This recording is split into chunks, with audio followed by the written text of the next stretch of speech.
we just wrapped up a week of racing that perfectly illustrates why we love this sport and why you can never take your eyes off the track. We're talking about a historic breakthrough for a legend at Williams Grove, a dominant cross series sweep by Aaron Reutzel that has the entire Midwest on notice, and a masterclass in road course survival from SVG.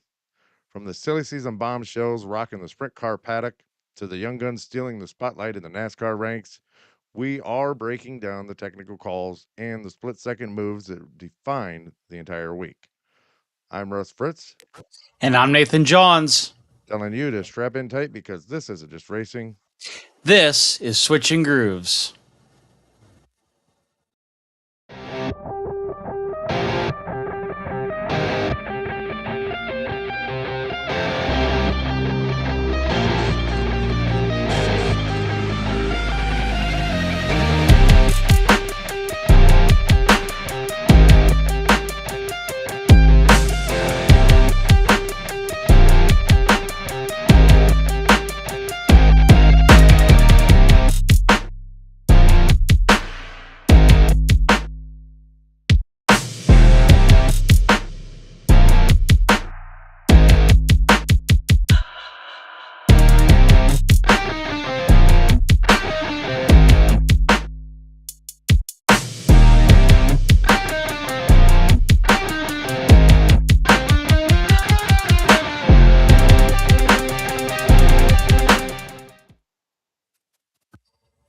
What's going on, Nathan? Not much. What's up with you, Russ? Oh, not a whole lot. Just trying to get some stuff done around the house and work at the same time. So, I know that feeling. Race season's right around the corner for us in the karting industry, and the dirt world's been a little wet out here, yeah, it's been quite wet out here too. I mean, Attica especially in Raceway, Watkins Glen and the NASCAR world too. Attica Raceway Park has had to cancel 8 of 10 shows because of the weather. I mean, Mother Nature just does not like dirt racing this year. Yeah, it's been a little wet out here in PA, and I guess New York got a little bit of our wetness last weekend. The people complaining about the New York or about Watkins Glen being moved to May, they didn't exactly have a wrong word about it. It was bad. But I'll get right into the dirt stuff so we can get the day rolling here. So first, I'll start with the Pennsylvania Posse versus the World of Outlaws. So the professional dirt racing season in early May is traditionally defined by the Gettysburg Clash and the Morgan Cup. These events are ones that pit the full-time touring professionals of the World of Outlaws NOS Energy Drink Sprint Car Series against the regional specialists known as the Pennsylvania Posse. This rivalry is not merely atmospheric, it is rooted in deep technical differences regarding track preparation and chassis setup specifically tailored to the unique soil composition of central Pennsylvania. The Gettysburg Clash at Lincoln Speedway this past week proved just that. The week commenced on Tuesday, May 5th, starting over at Lincoln Speedway for the Gettysburg Clash. Lincoln is actually a high bank 3/8 mile oval that demands a car capable of high corner entry speeds while maintaining enough rear end bite to navigate the tight exits of the Pigeon Hills facility. The event served as a prelude to the dominance of Buddy Kofoid and Roth Motorsports, who utilized a highly aggressive setup to overcome the home track advantage of the posse. Kofoid's victory was a masterclass in tactical slider management. After starting fourth, he utilized the lap 19 slide job to take over the pole from pole setter David Gravel. The technical nuance of this pass involved Kofoid pinning the front end of the 83 into the moisture at the bottom of the track, specifically in turn 3, and that actually allowed the car to rotate early and cross the nose of Gravel's machine at the apex. Although Gravel briefly regained the lead, a what do you want to call it? Fortuitous caution flag, we'll call it, which flew uh, before the lap was actually completed officially, reverted the field to Kofoid's advantage.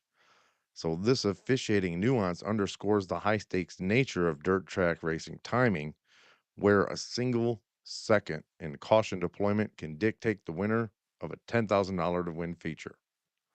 The performance of the posse was led by Chase Dietz, who moved into the podium positions late in the 35 lap feature, ensuring a local presence in the top three. Technically, the posse teams actually struggled with the rapid drying of the track surface, which favored the outlaw team's ability to adjust wing angles mid race via the cockpit adjustable actuators. David Gravel's fourth place finish, despite leading early, was a result of a motor that ran significantly cooler than optimal during the first 5 laps, a recurring mechanical theme for the big game motorsports team throughout the week. And over to the Morgan Cup at Williams Grove. Well, following the clash, the series actually moved over to Williams Grove Speedway for the two-night HVAC Distributors Morgan Cup on May 8th and 9th, 2026. Williams Grove is perhaps the most rhythm-sensitive track in the country, characterized by long, sweeping corners and short, narrow straights that reward momentum over raw horsepower. Friday night? Well, Friday produced one of the most significant human interest stories in modern sprint car racing. Kasey Kahne, stepping into the Macri Motorsports number 39M as a fill-in driver, substituting for Anthony while he's injured, secured his first career World of Outlaws feature win. This victory ended nearly 3 decades of pursuit for Kasey Kahne, who has actually transitioned from a NASCAR superstar back to his dirt racing roots. The technical synergy behind this win was driven by crew chief Joe Mooney. Now, Mooney does have deep historical ties to Kasey Kahne Racing. He provided a level of setup continuity that is rare for a substitute driver, though, and the Macri 39M is widely regarded as one of the fastest cars in the country, but its setup is notoriously aggressive. Kahne's ability to tame the car while holding off a hard-charging Sheldon Haudenschild demonstrated an elite level of throttle control. The final 5 laps were a tactical chess match. Haudenschild repeatedly probed the low groove, but Kasey Kahne utilized the middle of the top groove on the high side and used the momentum from that on restarts to actually maintain a 0.831 second margin at the stripe. So congratulations to Kasey Kahne, finally getting that win after almost 30 years. I think it was 29. Great job to him. Looked great in that car all weekend long, and I'm sure the entire dirt world could not be happier for him. Over on Saturday night, the second night of the Morgan Cup actually saw David Gravel return to his dominant form. Gravel set the tone early in qualifying with a 16.421 second lap, a number that dictated the baseline gear ratios for the entire paddock. Excuse me, my phone was just going off. In sprint car racing, a qualifying time in this range suggests a high grip surface where a taller gear is required to prevent the engine from over revving on the long Williams Groves backstretch. Gravel led all 30 laps of the finale, winning by just half a second over Justin Whittle. The strategic balance of Gravel's run was evident during a mid-race sequence in lap traffic. Gravel intentionally altered his entry lines to avoid dust pockets near the outside fence. And those are pockets of dry silt that can take the air right off the nose wing and cause the car to push into the wall. By maintaining his momentum through the middle of the corners, he neutralized the closing speed of Whitall and Troy Wagaman Jr. Gravel's victory is his 10th career win at Williams Grove, making him only the 6th driver in history to reach double-digit outlaw wins at the facility, joining legends such as Steve Kinzer and Donnie Schatz. Furthermore, this win extends his championship lead to 88 points over Carson Macedo. Moving over to High Limit, well, they were at the Kokomo Bull Ring, and lo and behold, Reutzel surged and took the points lead away.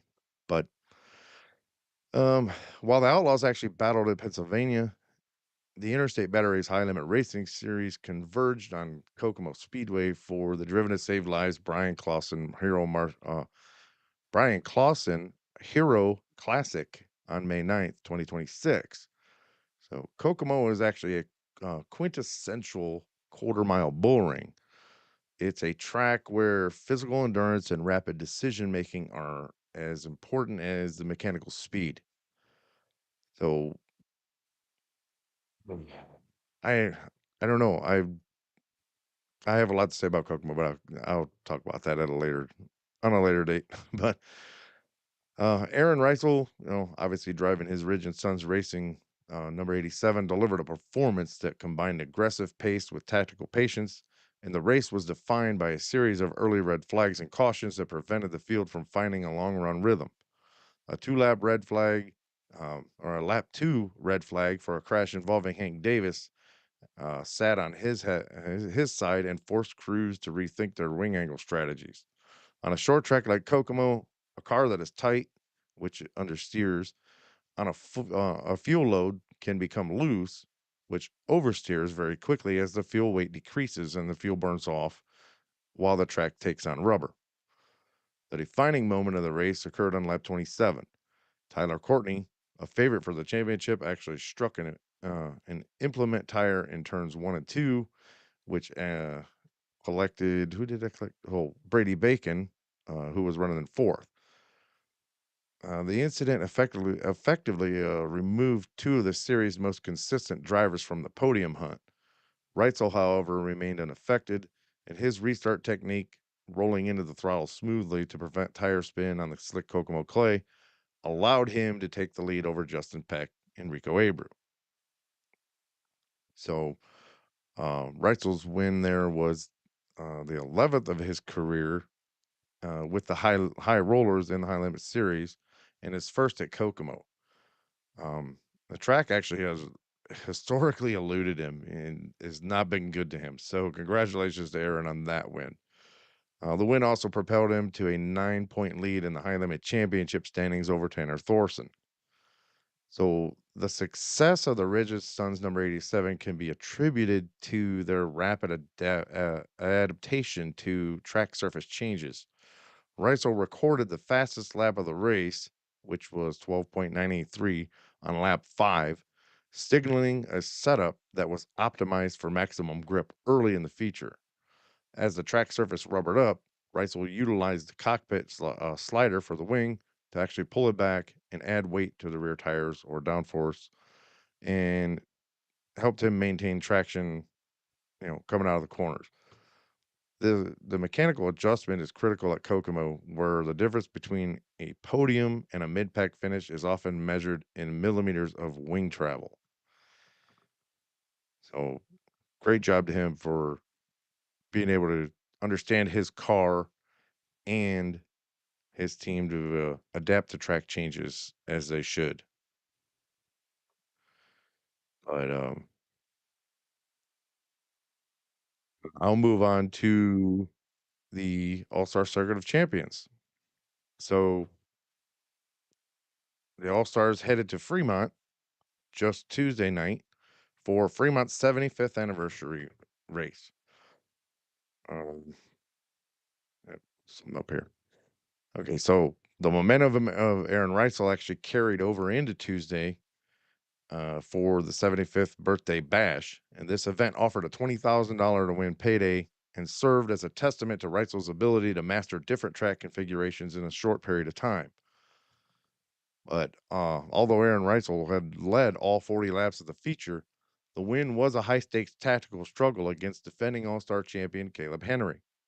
Henry pressured Reutzel several times throughout the night, particularly during long stretches in lap traffic where Reutzel's lead would visibly shrink. Henry actually noted that his car was significantly better once it was in traffic, and he was licking his chops for a long run to exploit that advantage. Great way to put that, Caleb. I love Caleb, the way he does things and the way he talks. He's really great guy, down to earth. If you get a chance to talk to him at the track, uh, please do so, but don't interrupt them while they're busy. But however, the flow of the race frequently favored the leader. Each time Henry managed to close the gap on Reitzel, a caution would fly, and it would give Reitzel a clear track, allowing him to restart into clean air and just pull away. Henry's challenge was further hampered by a setup to me that seemed a little bit of a struggle with initial takeoff on the bottom groove during restarts, just from what I saw, which prevented them from launching effectively alongside Aaron Reutzel. But that's just my opinion. I don't know. I'm not the driver, so you know, I'm not a expert on setting these cars up. So, but Reitzel also used a open red flag for which we had to do. We had so many damn caution laps that we had to throw a red for fuel with 17 laps to go, and they utilized that to adjust the left rear shock and make some other changes, which was a move he actually credited with returning the car to peak performance for the final sprint. But not just to mention that, let's mention the hard charge. I mean, while Reitzel dominated at the front, the story of the night, though, was Cole Macedo charging from 23rd to 3rd. Macedo was actually driving a backup car for Mintz Motorsports, utilized the multi-lane surface of Fremont to execute a series of big bombs against the outside cushion. This performance demonstrated the viability of the high line at Fremont, even as the track developed a treacherous curb that threatened to flip cars that hit it with way too much entry speed. Um, if you go back and watch Cole Macedo's interview, he actually used up one of his 4 free passes for the World of Outlaws, but he didn't care. He loved it. He told what did he say? He told it Alex Robinson. That's why Fremont's so badass. Like, it was a great interview. Go back and watch it if you can. Love hearing from Cole Macedo. The Macedo brothers are two of the best drivers around. Um, and I enjoy watching them race. So, but tonight, the high stakes All Star Series actually moves over to Attica Raceway Park for another 20,000 prize. So, the All Star Circle of Champions keeps the pressure with a stop tonight at Attica Raceway Park, and the feature offers another 20,000 to win prize to the winner, but the spotlight is firmly on Aaron Reutzel. Following his Tuesday win at Fremont, Reutzel is eligible for a potential $10,000 bonus if he can secure another victory tonight, sweeping the high-paying anniversary week, and heading into Eldora with the All-Stars this weekend is going to be a huge week of events in the Buckeye State. So I'm not sure if Aaron will go there or if he will just move on and take the weekend off. I don't know. But silly season, it never seems to end. I mean, it's already started. So, but it's the business of racing. Uh, just this mid-May period has witnessed an unprecedented level of team instability and driver movement, a phenomenon commonly referred to as what we call silly season. So these shifts are often driven by a combination of financial pressures and performance expectations that do not align with the long-term goals of team owners. So the Shark Racing team, the Hanover, Pennsylvania-based organization, founded by Hall of Famer Bobby Allen, and now being run by his son Jacob and Logan and the rest of the family, announced Wednesday that it would actually park its second entry to the number 1A driven by Ashton Torgerson. This move actually scales the team back to a single car operation centered on flagship driver Logan Schuchart. Now, Torgerson, 19, 20-year-old standout, was the 13th in the World of Outlaws standings. Yes, 13th at the time of the announcement, and the decision to park the car was described by Jacob Allen as a logistical necessity rather than a reflection of Torgerson's talent. In a poignant social media post, Torgerson expressed gratitude for the opportunity to wield the legendary Shark Racing 1A, noting that the memories of racing for the Allen family would be forever carried over. There was a lot of controversy on that. Um, there's a lot of skepticism on that because the last race before they parked the car, apparently, Schuchart flipped, but apparently there may have been contact between Logan and Ashton Torgerson. And once Schuchart got out of his car, he walked over to Torgerson's car, said something, and walked away. Nobody knows what was said. Nobody's saying what was said. That's being kept pretty tight-lipped. And nobody's accusing anything. I'm not accusing anything. I wouldn't do that, but hopefully that's not what happened, and hopefully it's just because they need to take care of some things personally. So the week after that, the week of that, the weekend after, whatever, um, Torgerson got in Kyle Moody's car and for a weekend at Williams Grove, and you know kept his Rookie of the Year season alive. And just what, Monday, earlier in the week, the Three Stooges Racing and Boguski's departure. I mean, they parted ways. So simultaneously, the Jeff and Lori West owned Three Stooges Racing number 51 actually announced a separation from driver Scott Boguski.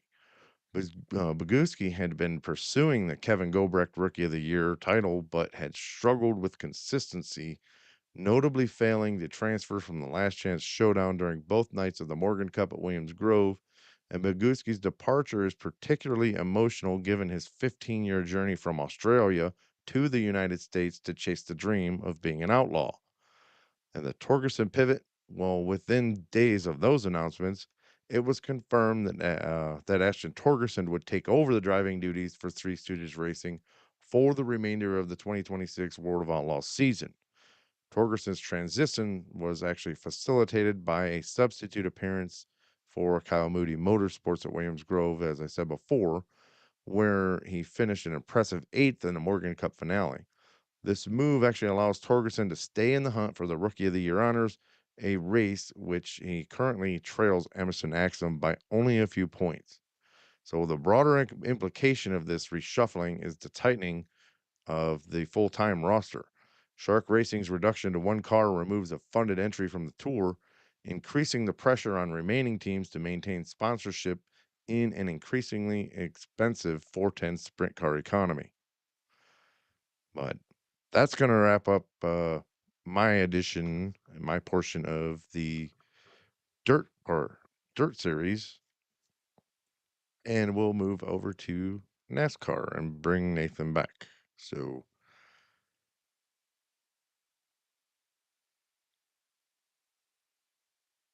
all right, stuff. Helps if I unmute myself. I was looking up some of the notes that I was missing. So let's start off with the NASCAR Craftsman trucks. So the Well, I trucks guess ran. we should go back to ARCA prior to that because Kate and Oh, Honeycutt you're rattled gonna off a cover. double. You're gonna cover some ARCA. Wow, that's not Well, usual. we have to cover some ARCA because Kate and Honeycutt has done the incredible for his first career Truck Series win. Starts the day winning the ARCA race and then proceeds to jump in the truck and hold off a stacked field for the truck, his first career Truck Series win. I mean, he held off SVG, he held off Zilich, he held off Ross Chastain. He held, well, I'm trying to think who else was in the field, but he held off three of the biggest road racing, drivers in the field. He held them all off. It doesn't help that Ross, blew the restart zone. But I mean, coming from, facing the Giants, David and Goliath style racing, Caden Honeycutt, finally breaks through. So it was kind of nice to get that one out of the way. I mean, we've had what, three new winners in the last month, I believe it was, with Ty Gibbs, Hochevar. Now we got Honeycutt. Corey Day was also on that list. I almost forgot about him. We have stories on him later. Where'd you go, Russ? We're still here. He's hiding from the scene. The But highlights did it you like have you did, anything you want? like you Did did you to have me. anything you wanted to cover? Well, I was giving you your moment.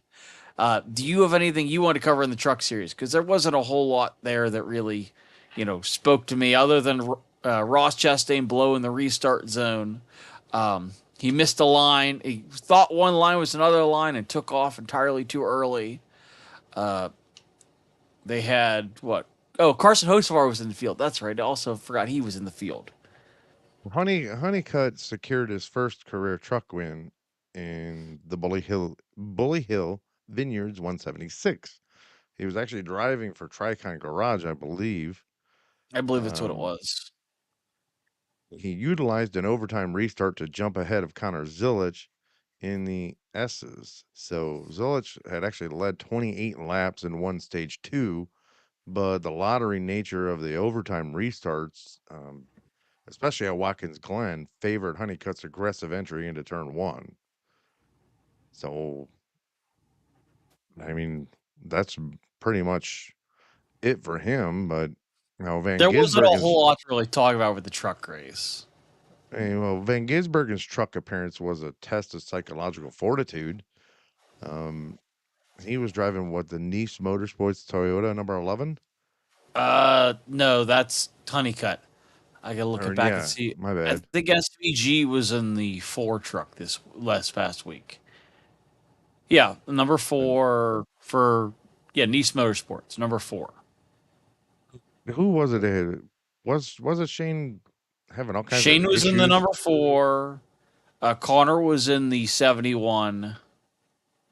I think he was fighting. What was it? Tight issues. I think it was.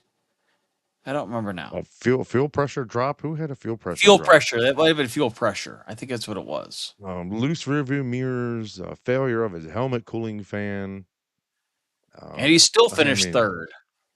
at one point he mired outside the top 20, and a late race pit call for four fresh tires actually allowed him to surge to the field on the final restarts to finish third. I mean, that was incredible. Great job by that entire team.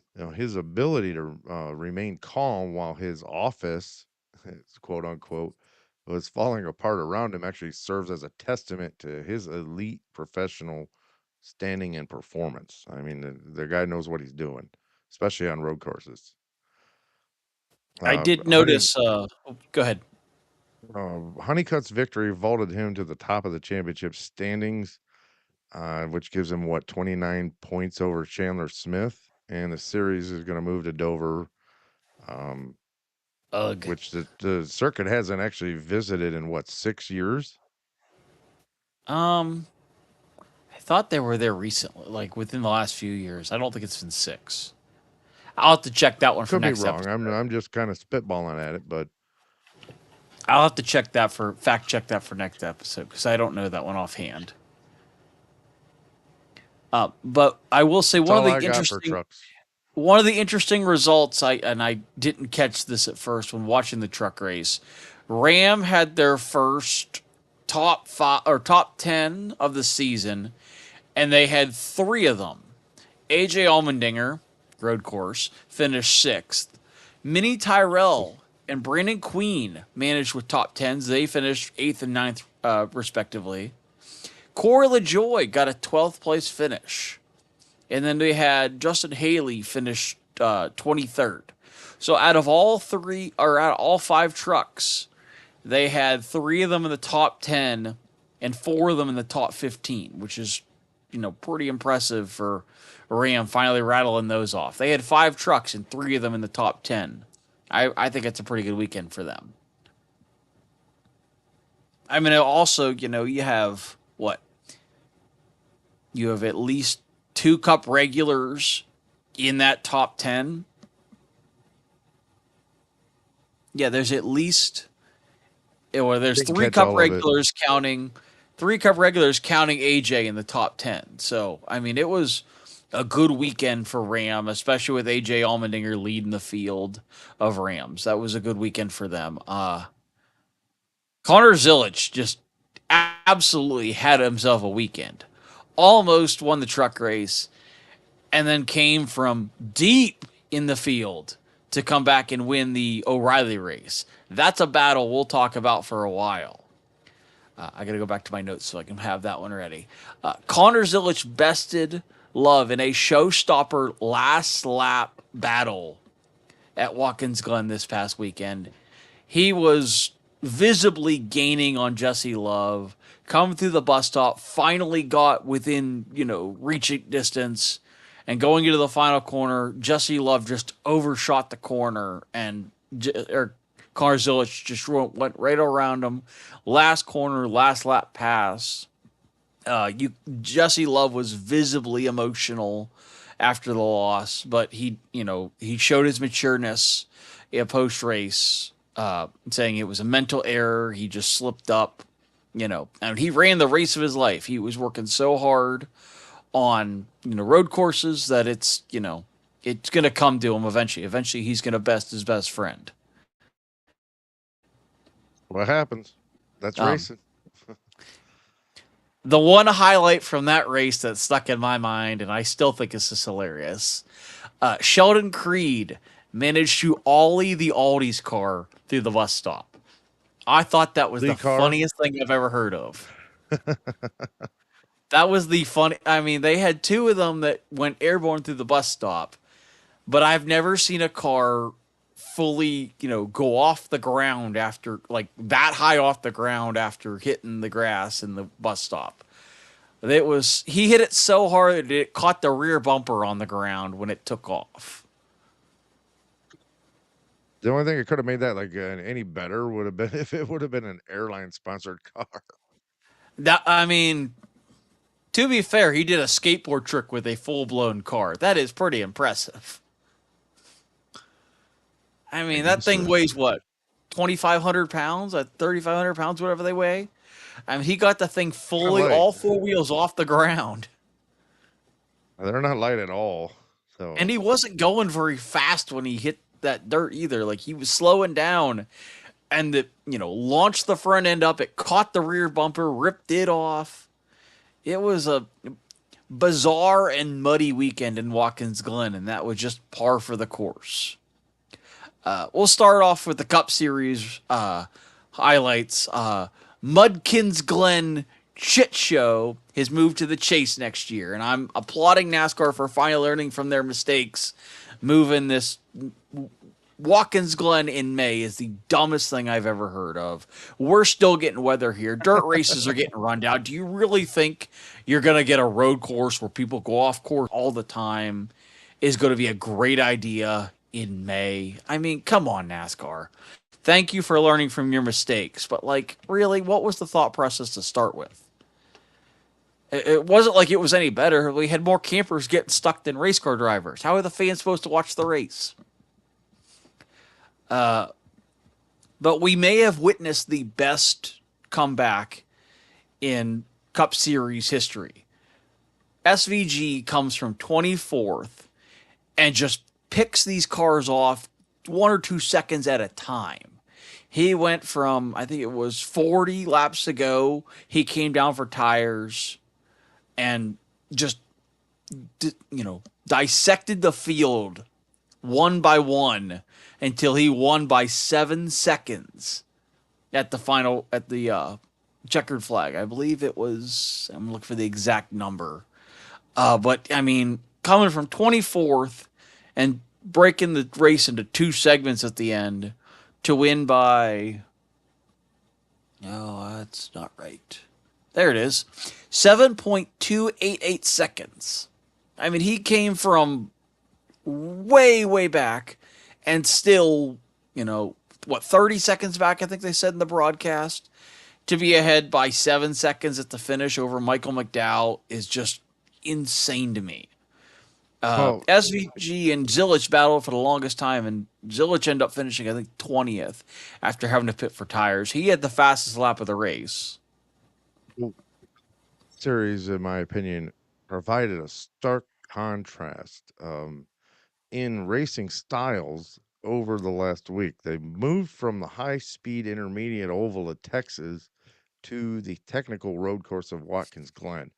And that's just a dramatic shift in track styles. So, I mean, we saw a lot.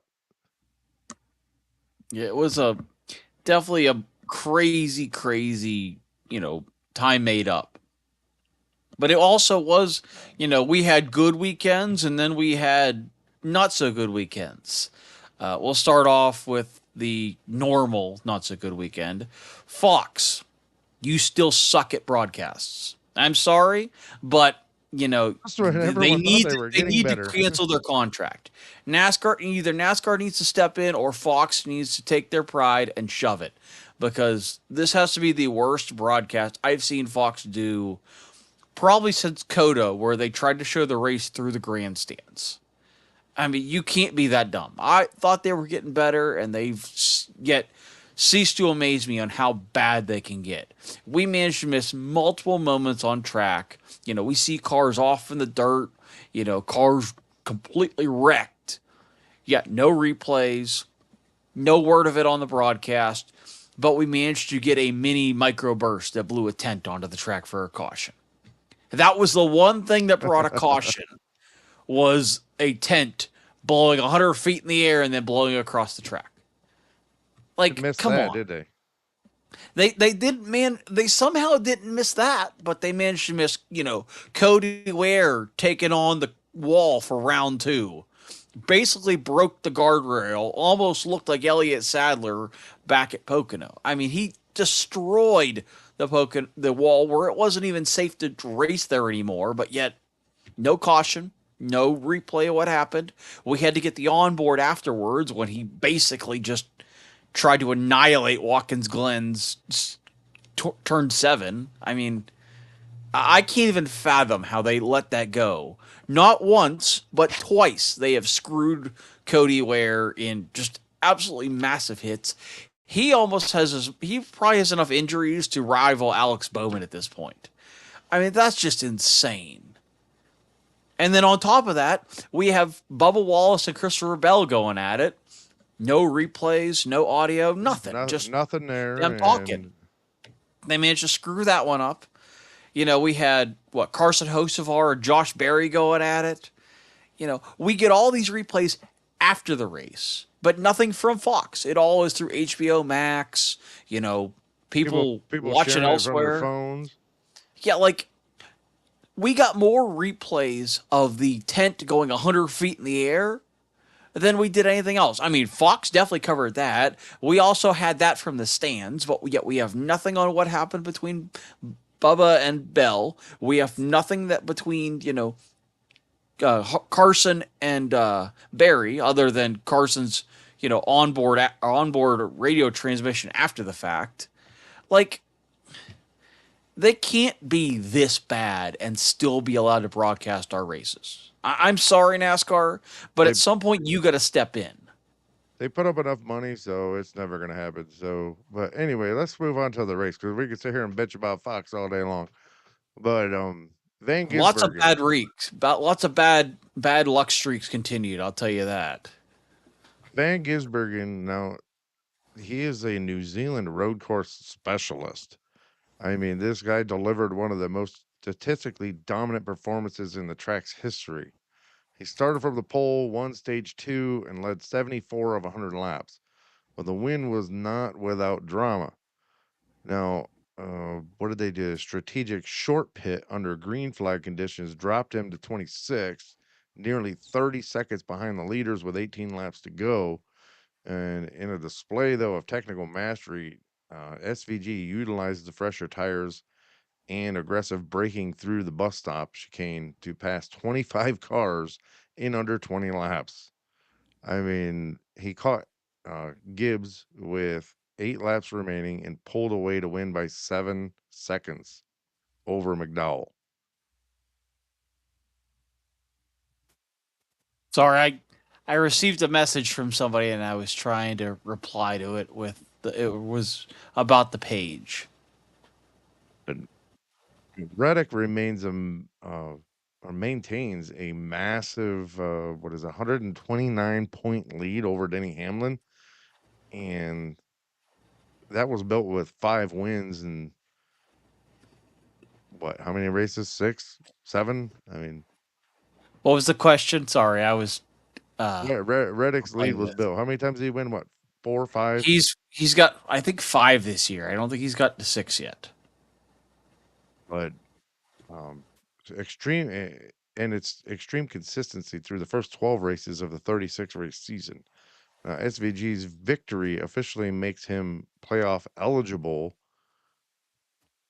if we would still have the win and you're in, but we don't have that anymore. So right now he sits 16th in the standings, right at the cut line.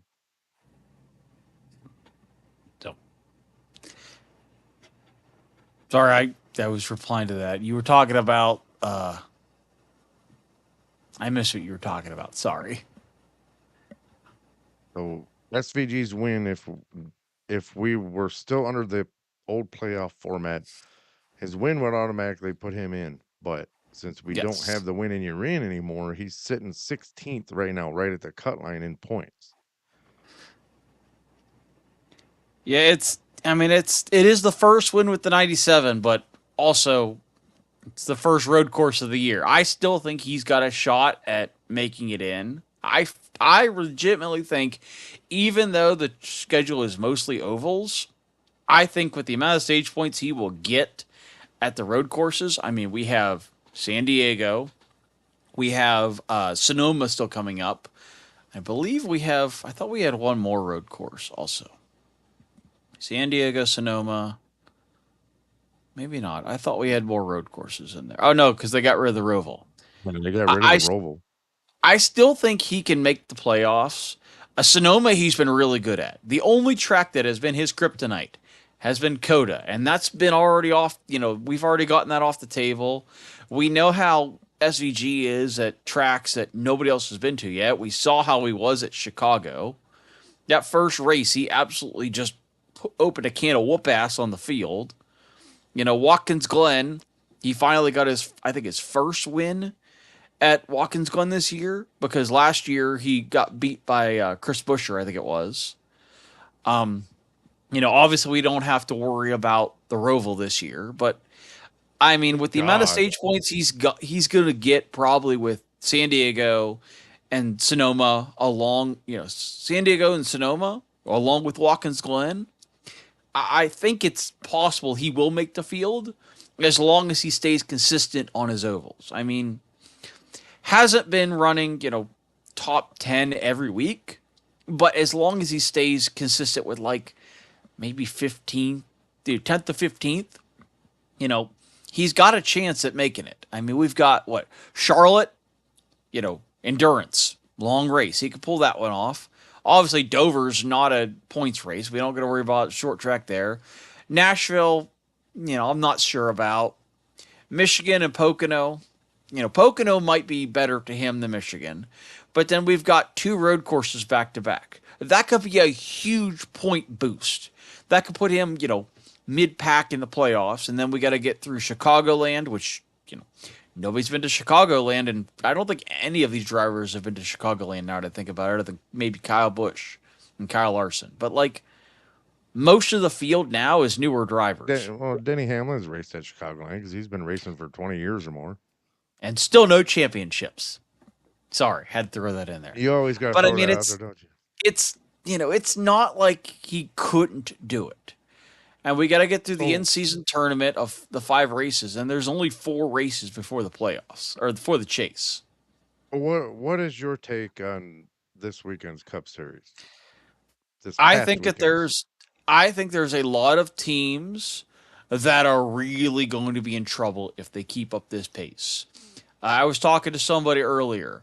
Joey Logano finished 38th. There was only 38 cars in the field. He can't keep having bad luck like that. It's just been horrible luck for Penske.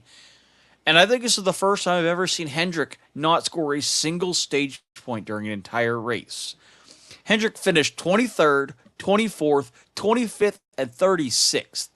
That has to be the worst Cup day I have ever seen for Hendrick ever. And that's insane to think that they were that bad at Watkins Glen when they're have 2 or 3 guys that are good at road courses and they all finished outside the top 20. I don't know if I could ever tell you a day that Hendrick did not score a single stage point at all. I don't think it's ever happened until today. It's just a bad, bad day at Hendrick they had. I mean, heck, Okay, Catherine Legg scored more, finished better than William Byron. That's insane. so looking ahead, the Monster Mile preview the NASCAR All Star Race. I think this is about the time where I need to log off because I absolutely hate this. This is the dumbest. I call it the all bust race. I literally have it in my notes as the all bust race at Dover's this weekend. And this is gets me all worked up. It is a Now, 275 lap segments and then a 200 lap final segment. the Just event call it a freaking points represents, race. yeah, this event this year represents a significant departure from the historical format that they've always had, and it moved the race from North Wilkesboro to the concrete canyon of Dover. Not a great move, in my opinion. I know you don't like it, and The best it's way I know how to the explain entire this. format is just they might as well just turn it into a damn points race. What was the point of the All Star race to start with? Does anybody actually remember what the purpose of the All Star race was? Because I could tell you, Oh, it was the to All have Star race, drivers or back the when All it Star was the race Winston Million. back when it was the All Star race in general. Before all this crap, where they went to Bristol, where they went to Texas, But this you was to know, showcase the drivers that perform well, and you know, and but I don't even think it it's seems that like anymore. NASCAR's doing the Like woke it's thing and going, oh, well, we don't want to leave anybody behind. Well, you know this what? was Then just supposed this was supposed to be a weekend, a fun weekend. We used to have the burnout competition on the front stretch. They used to have all kinds of pop and circumstance for the fans. This is supposed to be a fun weekend at home where drivers didn't have to travel to go have a fun race. This is kind of like what it used to be for the Prelude. It was just a fun off weekend where they got to race and fans got to watch. You know, most of these drivers are located in North Carolina. Why take them away from their families? It was kind of like a homecoming for them. They got to, be around the shop. It was, what for Hendrick, it was like 5 minute drive. For some teams, it might have been a 30-minute drive to the track rather than hours on end. And now we got this garbage of, oh, we're going to drive to Texas for the All Star race. We're going to drive to Dover or Bristol. North Wilkesboro was closer than most of those tracks. I mean, you literally, that was the whole point, was to have a but it was also a weekend. track worthy of holding the All Star race. Yeah. I mean, a better option? Go to Rockingham. It's in North Carolina. It's closer, and it's a fun weekend, and it would show at least some decent racing. And we've seen how the Truck and O'Reilly race there. It's a better race than we have in the Cup Series, period. I mean, I mean, in it's my insane to opinion, me. when it comes to the All Star race, you could find a big ass parking lot and have a better race for the All Star race than you can at Dover. You could literally race the outside of Charlotte. You could race around the entire parking lot and have a better race than going to Dover. I mean, make it a street course around the outside of Charlotte, for crying out loud. I mean, this is Put the Hall of Fame in the stupid. center.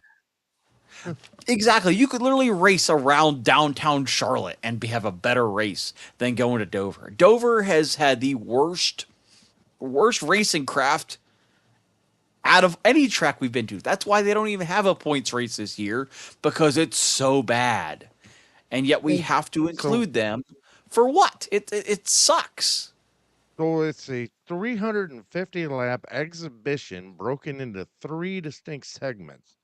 The technical complexity of the event is actually heightened by the Mechanics Wear Pit Crew Challenge, which incorporates the time of a four-tire pit stop into the driver's qualifying run. Now, the integration of crew and driver performance is designed to reward the most complete organizational units in the sport. But I miss the days of the pit crew challenge. I mean, I like this one too, and keep with it. But I also missed the separate pit crew challenges they would have, and all the other cool things they used to do. They're ruining everything. Bring back the no pit road speed limit. That was the coolest thing NASCAR ever did. They did one cool thing and then they absolutely completely trashed it. Back when they used to come down pit road completely sideways to get into your box, overshot your pit box, you know, at least you saw how fast these guys could actually get onto pit road. I mean, that showcased their talents. You had Kyle Larson, Ricky Stenhouse Jr. You have all these dirt guys who could absolutely sling it onto pit road. And now nobody wants to do it anymore. Like, we can't even find a track to do it at. I want to see how they're going to do this pit road challenge. Are we just going to bring it down and whoever gets out of their box first, gets the first place? Like, It's how are no you different supposed to than get on pit road? it's no different than a pit stop on a race. I mean, that's it. It ain't no damn different. So what's the point in it? Like, you can't even get onto pit road at Dover with, at speed. You have to be at a complete stop almost to get on there. I mean, if they were to try to race onto pit road, we're going to have another Matt Kenseth sitting on top of the tire barriers. I mean, this pit road competition has gotten dumber and dumber every year. They need to go back to where they started, where they actually were racing. I mean, heck, do the pit crew challenge before the race out in the parking lot somewhere. I mean, you dumbest idea ever, but at least it goes along with the theme of the weekend, the stupidest race ever. Anyway, the segment 1, 75 laps with the entire field, which is 36 cars. Okay. Segment 2 is 75 laps with an inversion of the top 26 finishers from segment 1. What is the point? Just I don't invert get the it. entire field. I Just mean, invert the entire whatever's left out there. Say somebody breaks in stage right. one. Or I would Just say invert what's left. the cars that are on the lead lap, because you know what I mean, the guys that aren't on the lead lap don't deserve the reward. But and now the final segment is 200 laps with the field reduced to 26 cars, including past winners, champions, and a fan vote winner. What is the point in having 36 cars to start the damn thing then? What's the point of it? I guess I they're mean, waiting for the I don't desperation usually get moments. I don't usually get this deep and emotional about NASCAR because it's just pissed me off over the last 10 years anyways, and I usually let you handle that. But you and I both have talked about this and we agree on this. What is the hell is the point of starting the race with 36 cars just to reduce it to 26 cars of past winners and champions, which is what the race was intended for in the first place when they started it? I mean, it I is guess they're waiting for the ridiculous. desperation moments. I mean, we used to have desperation moments at Charlotte. I hate to break it to them. This is not Charlotte. You ain't getting any desperation moments at, Dover. You might at best get somebody throw it in the corner, completely whiff, and wad up their car. Like, who is going to be close enough to even do anything? Like, you can't beat and bang down the front stretch because these cars can't take anything. I mean, the moment you hit somebody else, your car's junked. Those toe links snap like toothpicks. I mean, this is about to be the This biggest. is this is the worst car they've ever invented, and we know that, and we're not gonna sit here and harp on it. But so um, looks like we end up losing Nathan, but his internet is kind of spotty right now. So, but you know, the final segment, 200 laps with the field reduced to 26 cars, including the past winners, champions, and a fan vote favorite to win. And I just I don't understand it. But the inversion in segment 2 is a particularly interesting uh to me from a strategic standpoint. Drivers who are actually fast enough to win segment 1 will actually be forced to the back of the pack, testing their ability to pass on a track where the dirty air is actually a significant factor in tire degradation. Um, there's no point in doing it this way. Just start them that way and run it like it should be. But um, the fan vote and locked in drivers as of May 11th were, who were they? Alex Bowman, Chris Buescher, Noah Gragson, Ryan Preece, and Connor Zilich. Now, Gragson, who has actually won the fan vote for the last 3 consecutive seasons, remains the favorite for this year. Currently locked in drivers include 2025 and 26 winners such as William Byron, Kyle Larson, and Christopher Bell, who is also the defending All-Star race winner. Now, a strategic outlook. Well,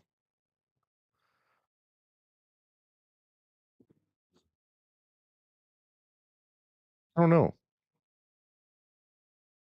Not quite sure, but I don't think there's much strategy by NASCAR when it comes to this. Now, I think they're trying to pull in fans that they don't have from other sections of motorsports, if you would say, but uh, I don't know.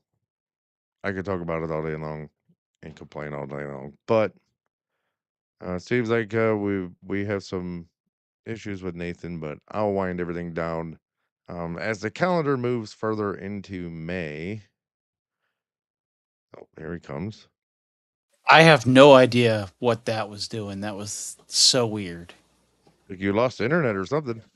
Both of us did because all of a sudden you disappeared too.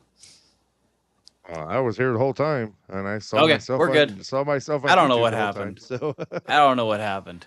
but so I while you were gone, I spoke about the drivers that are locked in and the drivers that have the fan votes going for them right now. So that's where I kind of left off. I was getting ready to move on, uh, but if you got something Before to add, before I forget, there is some stuff from Watkins. Oh no, we covered Watkins Glen.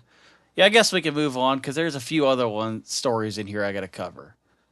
Uh, well, the inversion of the field, I don't get yeah, it. Um, if you're gonna invert the field, just do all just what start remaining them cars. backwards by their qualifying. I mean, with what they're doing, And they might as well just. the only thing that's different from this race to a normal points race is 50 laps. Every race at Dover has been 400 laps. This is going to be a 350 lap race. What is the point? It is literally This just doesn't need another to even points be race. that That's long. all. It doesn't need to be that long at all. I think it was only what 150 laps prior to start with. Like it's Something not like that, even 200. I mean, 200 maybe. 150, Yeah. 200. Like I don't remember, but it was three. It was a 3 segment race. It's always been a 3 segment race. well, I think they did. I think they did 5 segments once, and it was like the last was a 10 lap shootout. And that was It good. But like defeats the they don't purpose, need but that at Dover. They don't need shootouts like that. They just don't need a race in general. Have a points race there and put the anywhere but Dover in the future. Like honestly, if they have the All-Star race at Dover next year, I say just don't even bother selling tickets. You won't be able to give them away. does That with has to as be the much as dumbest they're thing I've heard of. changing this crap. I mean, I say, hey, let's just take the All Star race in the middle of summer to Michigan or wherever and go to our local figure eight track race and put it there. Let's do a figure eight race. I mean, what the hell, right? I Well, mean, let's see who's really an all star and who's ballsy enough and who's not. just just take them to the dirt track at Charlotte for crying out loud. I mean, you're not going to have any good racing at Dover. You might as well experiment. Put them in frickin' RC boats. You'd have more entertainment watching that than watching the race at Dover. I cannot fathom the thought process they used to schedule this race at Dover. Like, I don't know what all, they're going to have Mike Joy waving the green flag. You can't possibly get that bad. I mean, I guess you could. You could have Michael Waltrip waving the green flag, which, wasn't much better. Don't get me going. But past the All-Star race, we have a surprise double. Catherine Legg of all people, is going to attempt the Memorial Day double by running the Indy 500 and the Coke 600. And honestly, I don't know if I blame her. I know that she is really good in Indy. Well, not really good. She's not, top runner at Indy, but she could at least finish on the lead lap. Yeah. You said you don't know if she's really well. I say any good, but We don't know if, I've never actually seen her run up front at Indy, but all you have to do is complete all the laps. So, in theory, if as long as you stay on the lead lap, you can finish at Indy, go run the 600, finish on the lead lap there, which I think is going to be the biggest challenge, is finishing on the lead lap at Indy. Not at Indy, at Charlotte. didn't they But I move mean, times around? I don't remember. I didn't see that part. But I mean, I think it is possible for her to do the double. I mean, out of every driver that's done it, Stewart did it and he had IndyCar experience. I think she has a good chance of being able to complete it. I mean, Kurt Busch didn't complete it. He did Indy but wrecked out at Charlotte. Stewart's done it twice. Larson never completed the double. I mean, if it weren't for the fact that it rained, he might have. But, even then, it really wasn't like he was doing that great to start with. So of all the drivers to do it, that wasn't the one I had on my bingo card to do it. But it makes sense because she can run IndyCar. She's run about everything else. I just think Charlotte's going to be the biggest challenge for her because she's in, the 66 car. It's not like she's running top tier equipment to run, mid pack and be safe from running a lap down. She kind of has to just putt around for 600 miles. That's it. Like it's not like there's a good chance at her winning the race. By all means, if she wins Indy and wins Charlotte, by all means, that'll set all new standards. But I'm not expecting miracles there. One more, I guess there's a few rumored updates for next year's schedule. They're talking about putting the Chicago Street Course back on the schedule, which I kind of never realized it wasn't a thing to start with. I knew that we had San Diego this year, and because we have a street course, we're now going to race Chicagoland because they need to stay in that market, which, it makes sense. I never realize it wasn't a thing for next year, but supposedly the Chicago street course is coming back, which means we probably will not have Chicagoland in 2027. Also rumored, Corey Day to the 48 car next year. What was that? You said we won't have Chicagoland in 27. I said, good. I couldn't stand that racetrack. I hate that track. I kind of want to see how it's going to be because I don't think we've ever raced next-gen cars there. At least I don't know that we have. I mean, I would like to see we haven't. You're correct. We haven't raced the next-gen car there. I don't think we even raced the Gen 6 car there. No, we did. We raced the previous car because they had that final race with Kyle Larson and Kyle Busch. Oh, that's right. That was the slide job. That was the slide job race. I'm curious to see how Chicagoland runs, but I still want to see the street course and Chicagoland coexist. But this market's already saturated as it is, so it's not looking great. But back to my other rumored report: Corey Day to replace Alex Bowman in 2027. I don't know if I agree with that one. Corey Day has 0 Cup Series experience, has 1 win on a super speedway, and to start 2026, basically ran over everything in sight.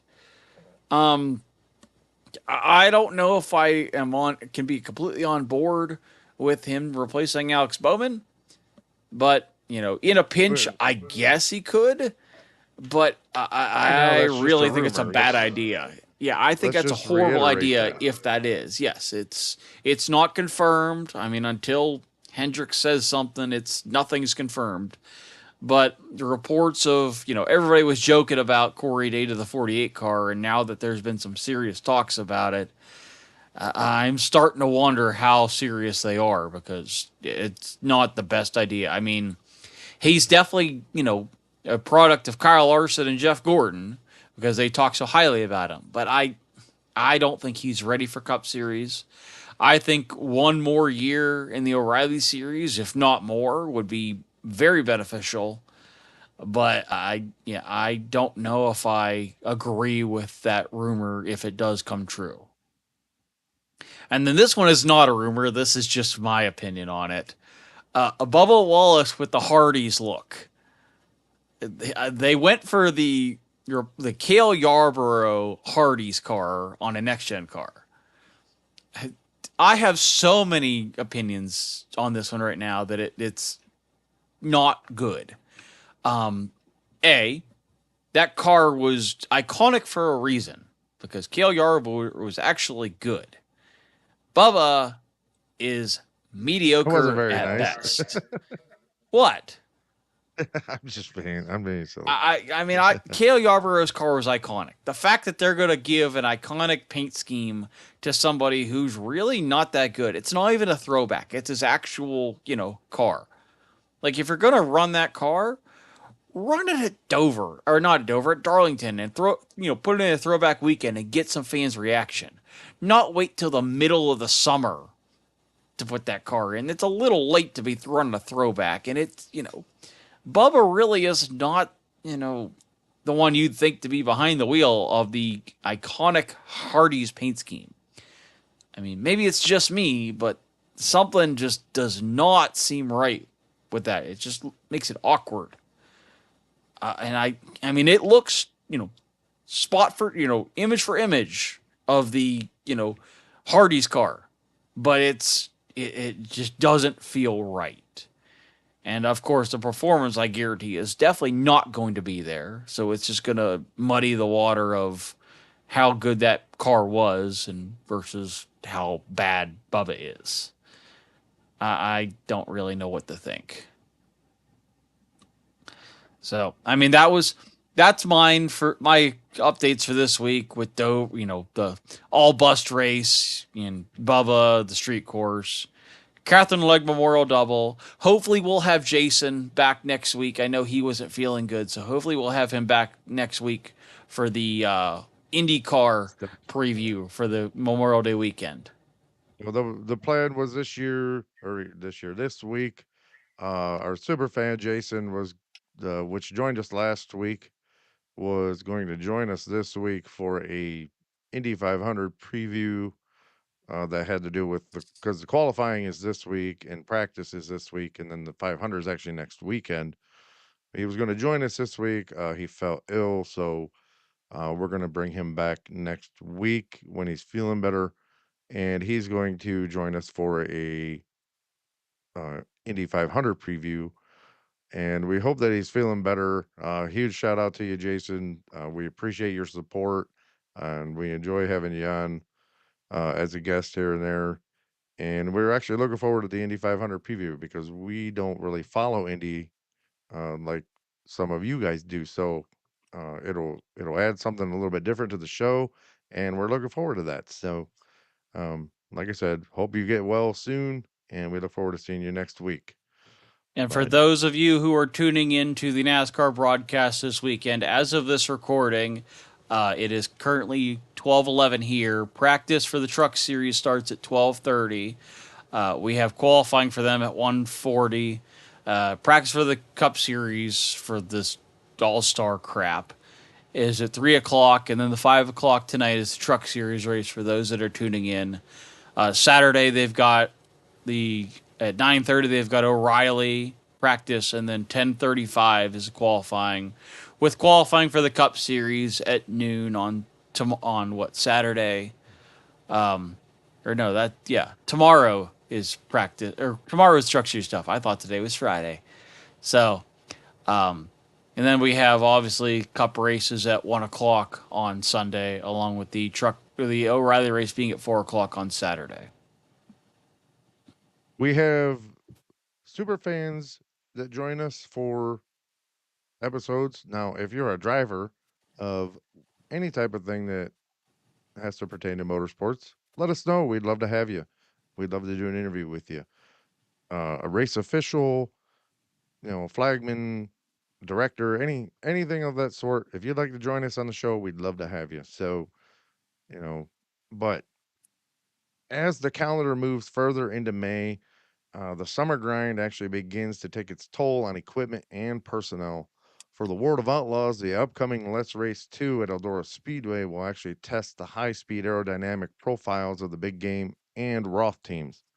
In NASCAR, the transition back to the concrete basics of Dover and the subsequent intermediate tracks will test Shane Van Gisbergen and see if he can translate his road course mastery into oval track success.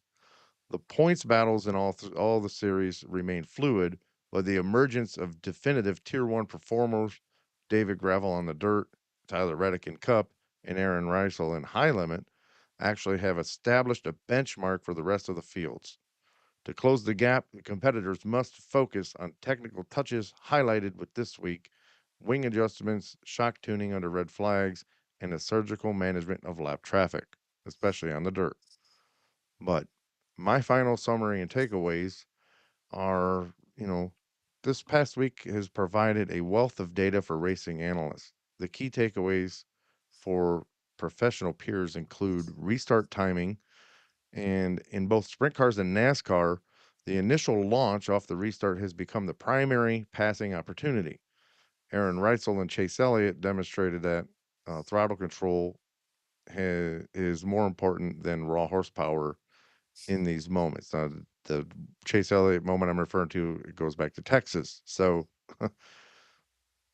just before Nathan calls me out on that, I was about to say I had no idea what you were talking about. I knew that look on your face. But next is structural resiliency. Now the silly season shifts from uh, highlight to well.